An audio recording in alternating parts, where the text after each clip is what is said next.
Back to our own channel. तो जितने भी स्टूडेंट्स हैं, चाहे क्लास 10 के हों चाहे क्लास 12 के हो, क्लास 10 के जो एग्ज़ाम्स है, बोर्ड एग्ज़ाम्स 15 फरवरी से एग्ज़ाम चालू हैं।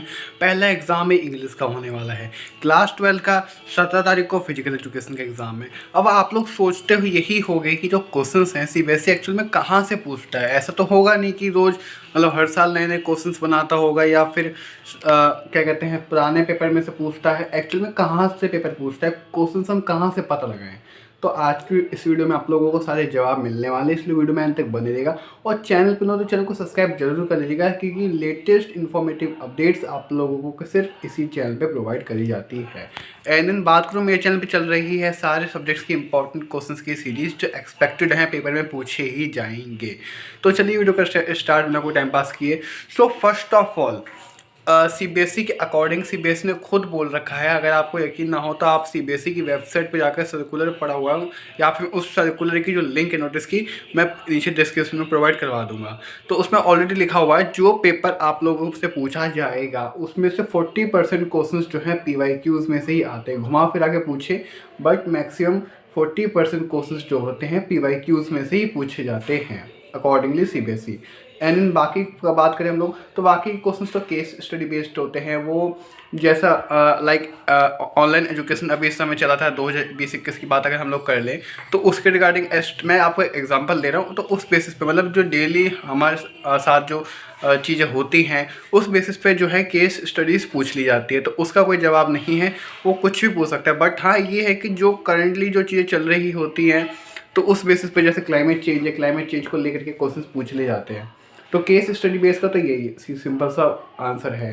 एंड देन बात करें अनसीन पैसेजेस की, तो अनसीन पैसेजेस तो वो कहीं से भी दे सकता है, ठीक है। वो तो सिंपल सा ये है कि आपकी अंडरस्टैंडिंग के ऊपर डिपेंड करता है कि आप किस टाइप से आंसर्स उसके दोगे। बिकॉज अनसीन पैसेजेस के अंदर आप लोगों को सारे आंसर्स नहीं मिलते हैं, सारे के मतलब मिलते ही नहीं आंसर्स। आप लोगों को पहले पूरा पैसेज समझना पड़ेगा, अपनी अंडरस्टैंडिंग के अकॉर्डिंग ही आप लोगों को आंसर देना पड़ता है। पहली बात तो ये होगी।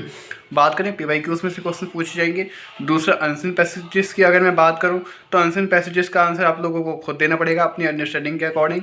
फिर तीसरी हम लोग बात करते हैं कि जो केस स्टडी बेस्ड है वो आपके जो करेंटली जो चीज़ चल रही होती है उसके बेसिस पे क्वेश्चंस पूछे जाते हैं। और आप लोग ये भी सोचते होंगे कि हम तैयारी करें तो करें कहाँ से। अब सिंपल सा बता दो, एनसीईआरटी आप लोगों के पास अवेलेबल है। आप पूरे साल आप लोगों ने पढ़ाई करी है तो एनसीईआरटी आप लोगों ने तो घोल के पी ली होगी अच्छे से। जिसने अच्छे से पढ़ाई करी होगी, जिसने नहीं करी है तो अभी भी टाइम है, बेशक 2-3 दिन का ही समय हो, बट अगर आपने एनसीईआरटी एटलीस्ट खोल ली ना तो उसमें से क्वेश्चंस दबा के आने वाले हैं। इंग्लिश के एग्जाम की बात कर लो तो जितने भी चैप्टर्स हैं सबकी थीम सब समझ लीजिए अच्छे से। मुश्किल से आधा घंटा लगेगा आप लोगों को एक चैप्टर समझने में। और बात करूँ बाकी मैथ्स की, तो मैथ्स के जितने भी क्वेश्चंस आते हैं एग्जाम्पल्स जो होते हैं एनसीईआरटी के वो लगाइए। एग्जाम्पल्स में से काफ़ी जो क्वेश्चंस देखे गए हैं उसमें से भी पूछे गए हैं, ठीक है। वाकई ऐसा कोई रामबाण तरीका तो नहीं है कि आप लोगों को सारे क्वेश्चंस ऑलरेडी पहले बता दिए जाए। अगर ये चीज़ होती तो सब बच्चे टॉप मार चुके होते। तो ये चीज़ आप लोग भूल जाएगा कि आप लोगों को कोई क्वेश्चंस बता देगा। बाकी जैसा कि आप लोग यूट्यूब पर देख रहे होंगे बहुत लोग बोलते हैं कि आप लोग ये क्वेश्चन करके चले जाओ वीडियो में, मतलब थंबनेल पे लगा रहे कोई दिक्कत नहीं है। एटलीस्ट ये है कि एक तरीका बता देते हैं फॉर्मेट की किस टाइप से क्वेश्चंस पूछे जाएंगे। बट ये नहीं, वीडियो में ये भी बता देते लोग कि यही क्वेश्चंस आने वाले हैं। ऐसा कैसे हो सकता है कि यही क्वेश्चन आ जाएगा, दिस इज़ नॉट पॉसिबल। तो उनकी बातों पर मतलब विश्वास, मैं ऐसा नहीं बोलूँगा, किसी की बुराई नहीं कर रहा कि आप कि उनकी बातों पर विश्वास ना करो। वो जो क्वेश्चन, कुछ लोग ऐसे भी हैं क्वेश्चंस बताते हैं बट उसी के बेसिस पे क्वेश्चंस आते हैं। मैं खुद बताता हूँ, मेरे यूट्यूब चैनल पे आप लोग देखोगे तो मैंने भी वीडियोस बना रखी है, बट मैं बोलता हूँ वीडियो में कि एक्सपेक्टेड हैं आने के चांसेस होते हैं। बेसिकली अगर वही क्वेश्चंस नहीं आएंगे बट घुमा फिरा के, मतलब एक तरीके से देखा जाए, जैसे कि मैं इंग्लिश का ही एक चैप्टर ले लूँ जो फर्स्ट चैप्टर है लेटर टू गॉड। अब क्वेश्चन होता है कि लेंचो का कैरेक्टर स्केच बताओ। अब उसी क्वेश्चन को पूछ लेगा कि लेंचो के बारे में बताओ, तो बात दोनों का मतलब तो एक ही है ना, बट क्वेश्चन घुमा के पूछ लिया।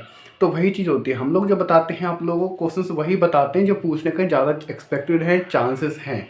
अब ये नहीं कि पूरा एक्यूरेट आप लोगों को पूरा पेपर आप लोगों के हाथ में दे दिया। अगर ये चीज़ होने लग गई तो फिर कोई बोर्ड एग्जाम्स का मतलब नहीं होगा कि हाँ बोर्ड है। पहले के समय में आप लोग जाओगे जब बोर्ड आता था तो एक खौफ रहता था, बट इस समय इतनी ज़्यादा सुविधाएं हो गई हैं कि इतने सारे नोट्स हैं, एजुकेशन चैनल्स हैं, ऑनलाइन क्लासेस हैं, ऑफलाइन आप लोग स्कूल से जाते हो उसमें पढ़ाई करते हो।